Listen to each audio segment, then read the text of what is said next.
Kita terlalu sering menyederhanakan musibah dengan satu label yang terdengar netral dan menenangkan, bencana alam. Ungkapan ini bekerja seperti penutup rasa bersalah. Begitu kata alam diucapkan, peran manusia seolah menguap. Padahal tidak semua musibah yang tampak natural lahir dari proses yang sepenuhnya alamiah.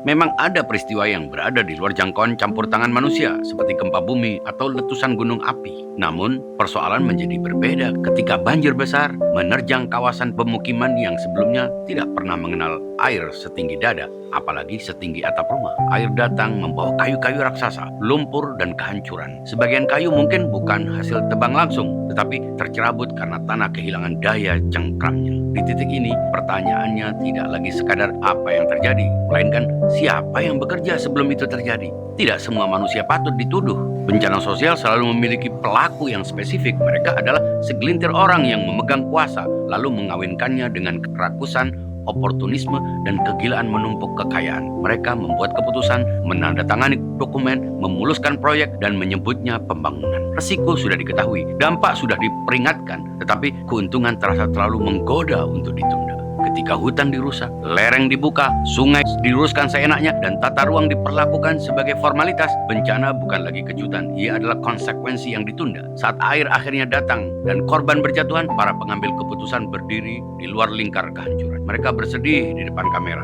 menyumbang secukupnya, lalu kembali ke ruang rapat untuk merancang proyek berikutnya. Korban tidak berasal dari meja kontrak. Mereka datang dari rumah-rumah sederhana, dari warga yang tak pernah diajak bicara, apalagi menyetujui resiko. Kehilangan rumah, harta, bahkan nyawa, lalu dicatat sebagai statistik musiman. Menyebut semua itu sebagai musibah semata adalah bentuk pengaburan tanggung jawab yang terlalu rapi untuk disebut kebetulan. Jika kekerasan massal dengan senjata disebut pembunuhan, maka kerusakan ekologi yang dilakukan dengan sadar, sistematis, dan berulang dengan mengetahui siapa yang akan menanggung akibatnya lebih pantas disebut kejahatan yang dilembagakan. Ketika dampaknya menghancurkan kehidupan banyak orang yang sama sekali tidak terlibat, istilah kecelakaan menjadi terlalu sopan.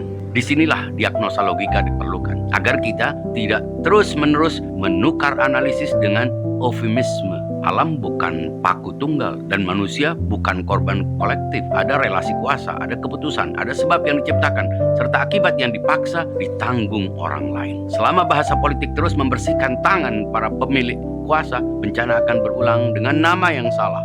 Dan tragedi terbesar bukan hanya kerusakan yang tampak, melainkan normalisasi ketidakadilan yang terus kita sebut sebagai takdir. Refresh your mind. Perkaya konten ini dengan komentar-komentar Anda.